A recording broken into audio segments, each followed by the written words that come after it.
Oke, hari ini kita nggak akan bahas tips sukses. Kita akan melakukan sesuatu yang sedikit beda. Kita akan melakukan autopsi. Ya, autopsi terhadap obsesi kita semua sama satu kata, sukses. Kita akan bedah sama-sama. Ada apa sih sebenarnya di balik cerita-cerita yang selama ini kita terima begitu aja? Nah, kita mulai dengan pisau bedah pertama kita. Sukses adalah glorifikasi dari rasa sakit agar tidak terasa sia-sia. Coba resapi dulu kalimat ini. Ini adalah ide utama kita, sebuah gagasan yang bilang, jangan-jangan cara kita memuja kesuksesan itu cuma mekanisme pertahanan diri, supaya semua penderitaan yang kita alami jadi terasa ada artinya. Dan biar jelas dari awal, ini bukan sesi motivasi ya. Anggap aja ini ruang bedah. Kita akan kupas lapis demi lapis mitos yang membungkus kata sukses. Kita akan lihat isinya tanpa filter, tanpa pemanis.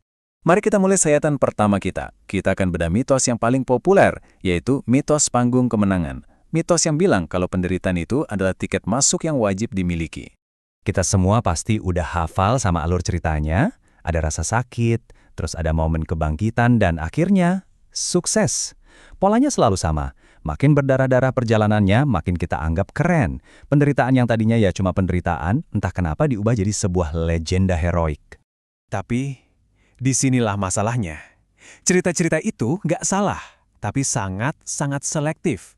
Gimana nasib jutaan orang lain yang sama-sama menderita, tapi nggak berhasil?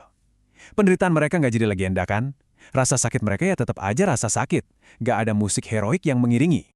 Sekarang, ayo kita masuk lebih dalam lagi. Kita akan bedah gimana penderitaan yang sama persis bisa punya dua label yang beda banget. Nah ini, inti dari dark joke yang kita bahas dari tadi.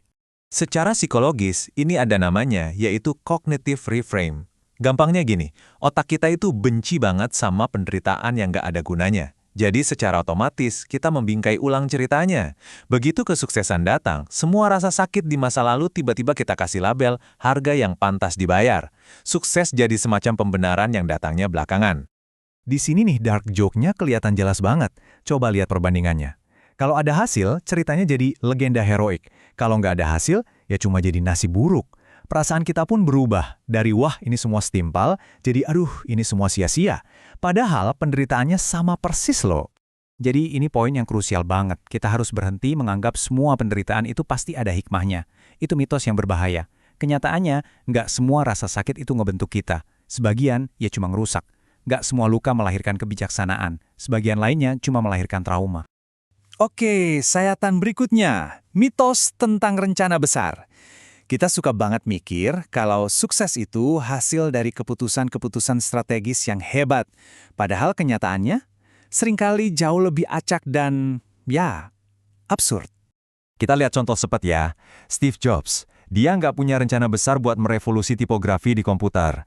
Dia cuma seorang mahasiswa dropout yang iseng ikut kelas kaligrafi karena penasaran, sebuah detail kecil yang sama sekali nggak strategis. Atau Alexander Fleming yang nemuin penisilin, itu bukan karena dia lagi ngerjain proyek besar, justru karena dia lupa. Lupa bersihin cawan Petri sebelum liburan, tumbuh jamur secara nggak sengaja, sebuah kelalaian, bukan sebuah rencana yang matang. Intinya gini, seringkali bukan keputusan-keputusan monumental yang mengubah hidup kita. Perubahan justru datang dari retakan-retakan halus ini, kebetulan-kebetulan kecil yang nggak kita sadari. Nanti, setelah semuanya terjadi, baru kita lihat ke belakang dan merangkai ceritanya seolah-olah itu semua memang rencana kita. Metafor yang paling pas buat ini mungkin permainan kartu. Hidup itu membagikan kartu secara acak. Itu keberuntungan atau nasib. Kita nggak bisa milih kartunya. Tapi bagaimana cara kita memainkan kartu yang ada di tangan kita? Nah, itulah perjuangan. Keduanya punya peran. Nah, setelah kita bongkar semua ini, mungkin rasanya jadi agak pesimis ya. Kalau banyak hal serba acak dan di luar kendali kita, terus apa gunanya kita berusaha? Disinilah kita sampai pada bagian terpenting dari otopsi ini. Menemukan kekuatan kita untuk memilih makna. Dalam psikologi, ada yang namanya narrative identity. Maksudnya, identitas kita itu bukan fakta yang kaku.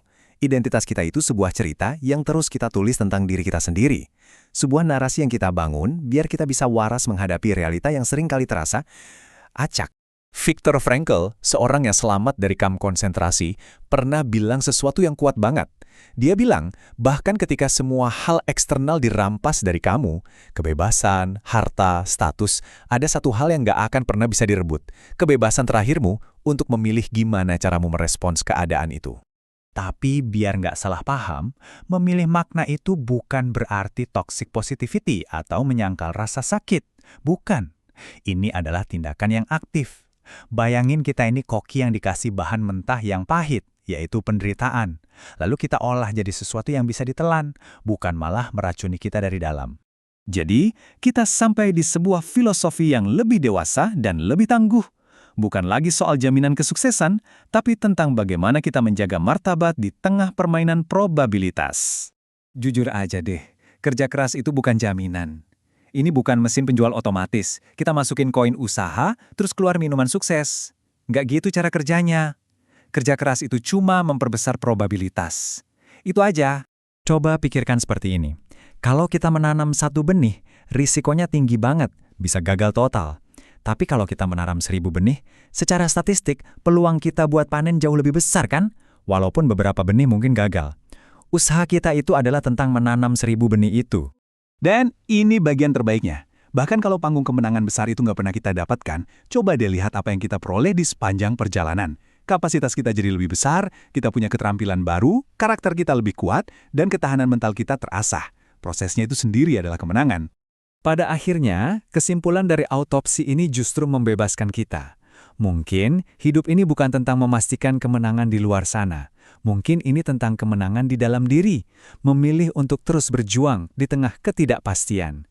Dalam pilihan itu ada martabat, dan itulah kemenangan paling realistis yang bisa kita raih. Jadi, saya ingin menutup analisis ini dengan sebuah pertanyaan untuk Anda renungkan.